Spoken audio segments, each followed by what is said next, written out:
The seventh prince.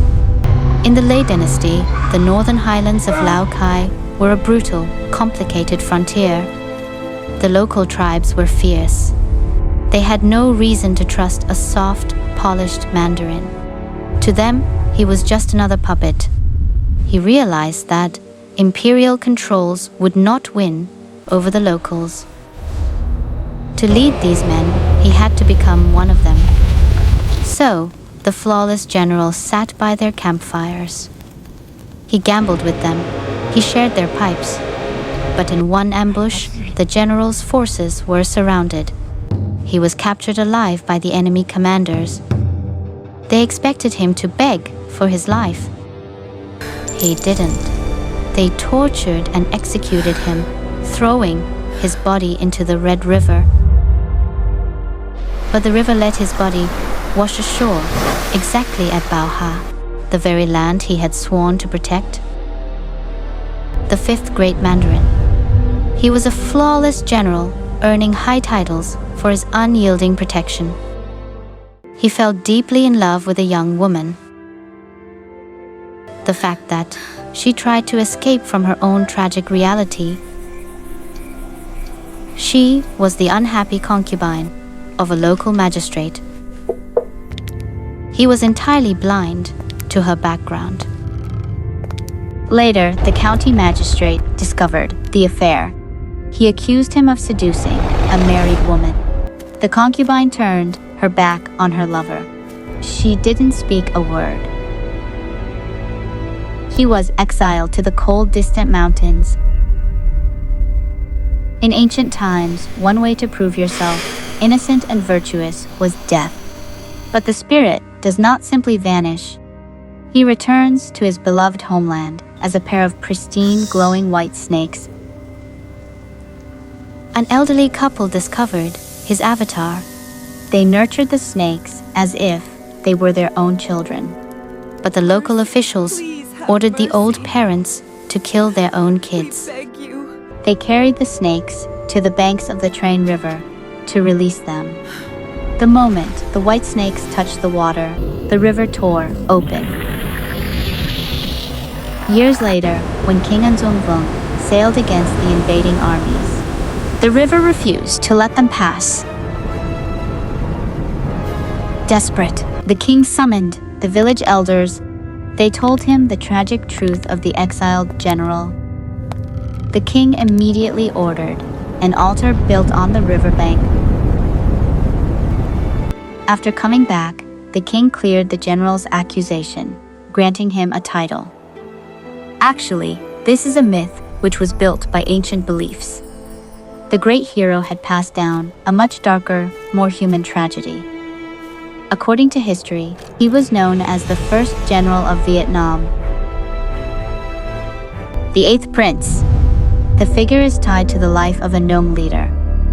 Disagreeing with the Li dynasty, he attempted to establish his own territory. He was captured. Recognizing his capability, the Li court officially tasked him with securing the frontier. Facing border incursions from the Song dynasty, he launched a campaign with 5,000 troops. He didn't just conquer, he broke free.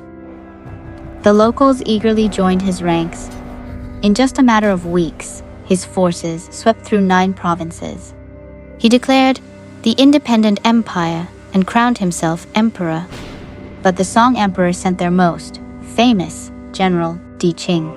The rebels were captured and executed. Fallen angels.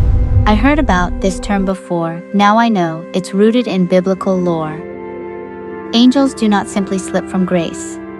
They make active, fatal choices. They are not perfect victims. They made their own mistakes, which dragged them into hell. The seventh prince crossed the line into actual gambling and drugs. He willingly dirtied his soul. Maybe at first he had good intentions, but after all, drugs and gambling are toxic. The smoke blurred away all his virtuousness and contribution.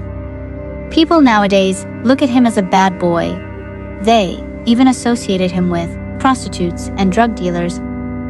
And when the ancient myth says, the fifth great Mandarin fell blindly in love with a woman, I learned that even Buddha or the gods cannot control everything. About the eighth prince, he fought for his people, he protected the frontier, he declared himself emperor. That is the Luciferian edge. The moment a man believes he has the right to rule everything. In ancient times, the king was the most powerful man. Buddhism grew fast because it was supported by the royal family.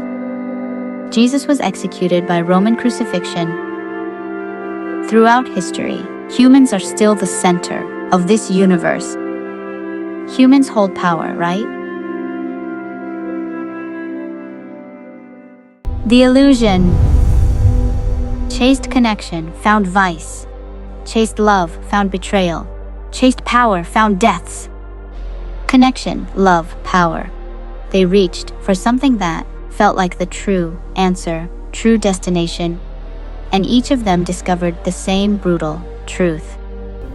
That the things we are most certain may be the very things that undo us.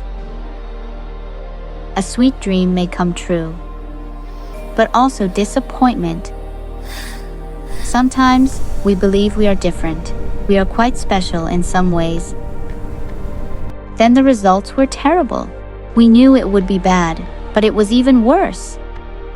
We see unfairness everywhere. How good your intention, how big your illusion, how sad the reality is. We look just like fallen angels, falling in something deep, something we trust with all our heart. Stubbornness is what they say. It's also about determination. But when should we give up and try something else? Since I started this channel, I kept seeing the angel numbers. Right, in time I was disappointed. Are these signs to keep going? Only time can answer. Lastly, I want to give the warm look of the sympathy. The outcasts are there. The wrong historical fact is there. A God who has never suffered cannot understand the ones who pray to him. That is the mercy of this unrecognized religion. It was never about perfection. Sympathy is what brings you and me closer. Even though we don't know each other. Even you may have never heard about Vietnam or our mother goddess worship. I hope that you can keep listening for the signs, keep trusting, keep working. Even if the path is blurry, somehow we transform deep inside ourselves. And it's worth it. I hope to hear good news from you. Tam be it. Goodbye.